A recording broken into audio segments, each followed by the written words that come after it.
Indian penal code பொதுவாக சொல்லுவாங்க Indian national Congress ரொம்ப பெருசுங்க. எந்த வருஷம் ஆரம்பிச்சது? 1885.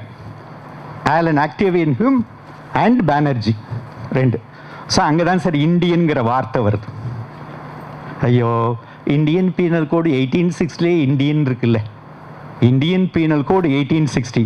நண்பர்களே, ஆராய்ச்சி அடிப்படையில் சொல்கிறேன், இந்த இந்தியன் பீனல் கோடு மட்டும் இந்தியாவில் இன்னைக்கு வரல இல்லைன்னா இந்தியாங்கிற நாடே இல்லை. இது என்னுடைய ரிசர்ச் ஃபைண்டிங்ஸ். இந்தியன் பீனல் கோடுங்கிற இந்த கோடு இந்தியாவில் இல்லை, 1860 இன்னைக்கு வரையில இல்லைன்னா இந்தியாங்கிற இன்னைக்கு இருக்கக்கூடிய நாடு இருந்துறதுக்கு வாய்ப்பு மிக குறை, உடைஞ்சிருக்கும். ஏன்னா அங்க போட்டு பயங்கரமா கெடுபிடி கொடுத்து வச்சுட்டாங்க. அப்ப இந்த இந்தியன் பீனல் கோடோட ஆரிஜின் எங்க? So probably some of the students may come across Charter Act 1833. Charter Act 1833 அதில் தான் கொண்டு வராங்க. The Governor General may constitute a law commission, first law commission. And the first law commission 1834ல constitute பண்றாங்க. அந்த first law கமிஷனுடைய chairman யாருங்க? Lord Macaulay.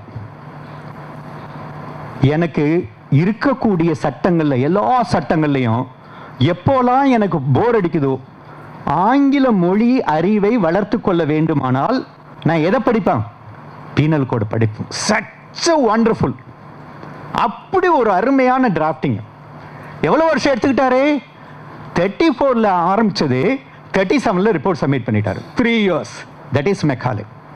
So within 3 years, draft report of the Indian Penal Code was submitted. ஆனால் என்ன ஆச்சு? நம்ம India தானே 37ல சப்போர்ட் பண்ணாங்க. இதோட என்ன 3 சப்மிட் பண்ணாங்க, அதெல்லாம் நமக்கு தேவையில்லை. Lex loci report, draft penal code அப்படின்னு. அடுத்த சார்ட்டர் ஆக்ட் 1853, அந்த சார்ட்டர் ஆக்ட் தான் இந்த ரிப்போர்ட்டை பிளேஸ் பண்றான். இந்த ரிப்போர்ட்டை பிளேஸ் பண்ணிட்டு அதுக்கு பிறகு அனாலிசிஸ் போகுது. 1853க்கும் 1860க்கும் இடையில முக்கியமான ஒரு நிகழ்வு நடக்குது. ஜிகே கொஸ்டின் சொல்லுங்க. 1857 mutiny, the first war of independence. அது ஃபர்ஸ்ட் வார் ஆஃப் இண்டிபெண்டன்ஸே இல்லையான்னு கேட்காதீங்க, இப்போ அதுக்கு நேரம் இல்லை. 1857ல மியூட்டினி நடக்குது. அன்னைக்கு மட்டும் இன்னைக்கு இல்லாத டெலிகிராம் அன்னைக்கு இல்லாம இருந்திருந்தா இந்தியாவுக்கு பிரிட்டிஷனுடைய அதுல இருந்து விடுதலை எப்ப கிடைச்சிருக்கும்? 57ல கிடைச்சிருக்கும். டெலிகிராம் அடிச்சு எல்லா ஃபோர்ஸையும் மொபிலைஸ் பண்ணிட்டான், போயிடுச்சு. அப்ப பிரிட்டிஷ் பயந்து போயிட்டான். எப்படா இந்த நாட்டை நம்ம தக்க வச்சுக்கிறது? எடுத்தான் Indian penal code. Indian penal கோடை எடுத்து அவசரமா 57, 59ல கிரிமினல் ப்ரொசீஜர் கோடை இன்ட்ரோடியூஸ் பண்ணிட்டான். 60ல இந்தியன் பீனல் கோடை ஆக்டா கொண்டு வந்துட்டான். ஸோ 57உடைய நிகழ்வு இதெல்லாம் வெளியில தெரியாது. அந்த நிகழ்வு தான் 1860ல இந்தியன் பீனல் கோடு வருவதற்கான அடிப்படை காரணி. ஏங்க, எந்த சட்ட பிரிட்டிஷ்காரன் சொல்றாங்க, நாங்க நாயை சுட்டாலும் சட்டத்துப்படி தான் சுடுவோம்னு நம்மளால நாய் நினைச்சிட்டு போயிட்டான். அந்த அடிப்படையில் there must be a law, there must be a criminal law. இது ஒரு அடுத்து நானா இருந்தா இந்த கேள்வி கேட்பேன்.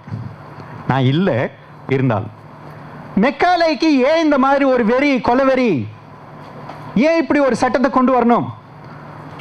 உலகத்தில் பிரான்ஸ் இந்தியா ரெண்டுன்னு சொல்லுவாங்க. France is a country of revolution. French Revolution 1789, liberty equality and ஃப்ரெட்டர்னிட்டிங்கிற ஸ்லோகம் நம்ம பிரியாம்பில் என்னென்ன இருக்குங்க? Liberty, equality, fraternity. எங்க இருந்து எடுத்துக்கிட்டோம்? பிரெஞ்சு ரெவல்யூஷன்ல இருந்து எடுத்துக்கிட்டோம். பிரெஞ்சு ரெவல்யூஷன் எந்த வருஷம்? 1789. The French Revolution of 1789, they have given this concept, liberty, equality, fraternity. We borrowed these concepts and we incorporated these concepts in the preamble to provide, to secure ourselves justice, liberty of thought, expression, belief, faith and worship. Then liberty, equality of status and opportunity, ரொம்ப முக்கியமான விஷயம். And fraternity, treat all Indians as brothers, and unity and integrity of this country. French Revolution. Okay. இப்போ இந்த mutiny இதுக்கெல்லாம் காரணம் பிரான்ஸும் England. France is a country of revolution, England is a country of evolution. பாரம்பரியமா conservative country, அவதான் Tories சொல்லுவாங்க, conservatives சொல்லுவோம். அந்த கன்சர்வேட்டிவ் கண்ட்ரி ஒரே ஒரு கோட்பாடு, ரெவல்யூஷனரி கோட்பாடு உற்பத்தி பண்ணது, உருவாக்கி தந்ததுன்னா அது இந்த கோட்பாடு தான், பொலிட்டிக்கல் ரேடிக்கலிசம். பொலிட்டிக்கல் ரேடிக்கலிசம்னு ஒரு ஐடியாலஜி, பிரிட்டிஷ் ஐடியாலஜி. பிரிட்டன் மட்டும்தான், இங்கிலாந்து மட்டும்தான் இன்ட்ரோடியூஸ் பண்ணது. அது என்ன அடிப்படையில் வருதுன்னா யூட்டிலிட்டேரியனிசம். இது general question. Greatest happiness of the greatest number எந்த ஐடியாலஜி?